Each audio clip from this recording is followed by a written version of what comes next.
जय हिंद स्टूडेंट्स। आज की क्लास सिमेट्रिक रिलेशन के लिए लेंगे। पिछले क्लास में रिफ्लेक्सिव रिलेशन का वीडियो मैंने डाला था। आज सिमेट्रिक रिलेशन को देखेंगे। दोनों रिलेशंस इंपॉर्टेंट हैं।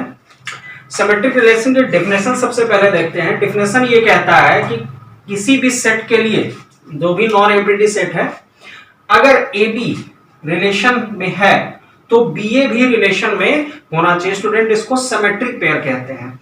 मतलब अगर हमें ए बी दिख रहा है तो हमें बीए ढूंढना पड़ेगा। अगर बीए है मौजूद तभी वो सिमेट्रिक रिलेशन है, अन्यथा नहीं है। मतलब कहने का, अगर हमारे पास 1 2 है दिया हुआ तो 2 1 भी वहां पे मौजूद होना चाहिए। ये कंडीशन मस्ट है सिमेट्रिक रिलेशन के लिए। अब हम आते हैं, यहाँ पे मैंने एक सेट लिया हुआ है जिसमें एबीसी एलिमेंट मैंने लिया है। इसको समझाने का सबसे बेहतर तरीका यही है कि हम एक मैट्रिसेस फॉर्म में लें। प्रीवियस अभी जितने भी वीडियोस में बनाऊंगा वो सारे इस मैट्रिसेस पेयर पे ही मैं आपको समझाऊंगा। सारे पेयर्स इसके अंदर का आ जाते हैं।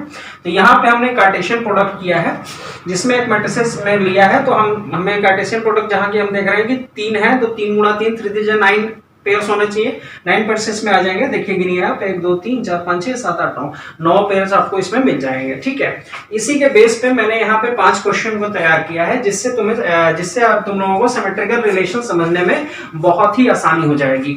मतलब जब भी आप घर पे क्वेश्चंस को करेंगे, किसी भी सेट से, किसी भी बुक से करेंगे, तो उसमें आप फंसेंगे नहीं, उसमें दिक्कत नहीं आएगी सिमेट्रिक रिलेशन का, क्योंकि पूरा बेस मैंने आधार यहाँ पे लिख दिया है कि सारे के सारे पॉसिबल कंडीशन जितने भी हैं जो आपके सामने एग्जाम में आते हैं, जिस तरह के क्वेश्चन आते हैं, वो सारे के सारे इन 5 क्वेश्चन से ही आपके क्लियर हो जाएंगे। तो सबसे पहले हम इसमें देखते हैं कि फाई या वॉइड क्या होता है। तो फाई एक रिलेशन होता है, बिल्कुल रिलेशन होता है, जिसको एम्प्टी रिलेशन कहते हैं। ठीक, एम्प्टी रिलेशन या फिर वॉइड रिलेशन कहते हैं। तो फाई अगर है तो क्या फाई सिमेट्रिक है?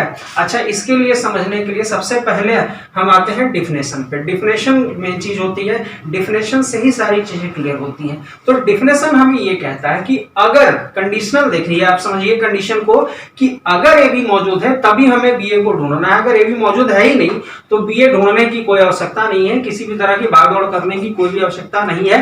भागदौड़ तभी होगी, रनिंग तभी होगी जबकि कोई चीज वहां पे मौजूद होगी। अगर ए बी मौजूद है, हमें तभी बीए ढूंढने की तरफ जाना है।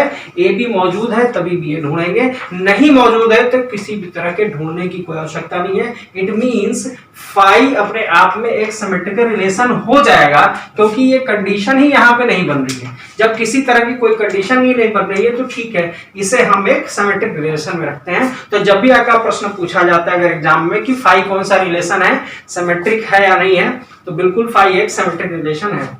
तो अब आते हैं यूनिवर्सल रिलेशन पे। तो यूनिवर्सल रिलेशन पे स्टूडेंट ये सारे के सारे 9 पेयर आ जाएंगे। अच्छा, 9 पेयर में तो सब अपने आप के सिमेट्रिक होंगे। अगर हम यहाँ पे बीए देखें तो ए बी है, बिल्कुल मौजूद है, तो बिल्कुल ये सिमेट्रिक एक रिलेशन है। हर यूनिवर्सल रिलेशन अपने आप में एक सिमेट्रिक रिलेशन होता है। अब हम तीसरे वाले पे आते हैं। तीसरा जो हमारा रिलेशन है, यहाँ मैंने रिफ्लेक्सिव पेयर्स लिया है। पिछले क्लास में मैंने रिफ्लेक्सिव रिलेशन पढ़ाया था। जो डायगोनल पेयर्स थे हमारे, वो रिफ्लेक्सिव रिलेशन में आ रहे थे। तो रिफ्लेक्सिव रिलेशन में ए बी बी और सी सी। अच्छा, यहाँ पे हम डिफिनेशन एक बार और समझते हैं, एक बार और समझ लेते हैं। तो ए बी अगर है तो बी ए मौजूद होना चाहिए। तो ए है तो ठीक है, इसको उल्टा कर देते हैं। तो ए के साथ क्या आना चाहिए? ए आना चाहिए। तो ए के साथ तो ए मौजूद है ही, बीबी के साथ बीबी मौजूद है, सीसी के साथ सीसी मौजूद है। मतलब आप उल्टा भी करेंगे तो वही चीज मिल रही है। तो 100% ये भी कौन सा है? सिमेट्रिक रिलेशन है। तो हर रिफ्लेक्सिव रिलेशन अपने आप में एक सिमेट्रिक रिलेशन होता है, क्योंकि स्वाइप करने पर आप उल्टा भी करेंगे तो खुद वही का वही मिल जाएगा।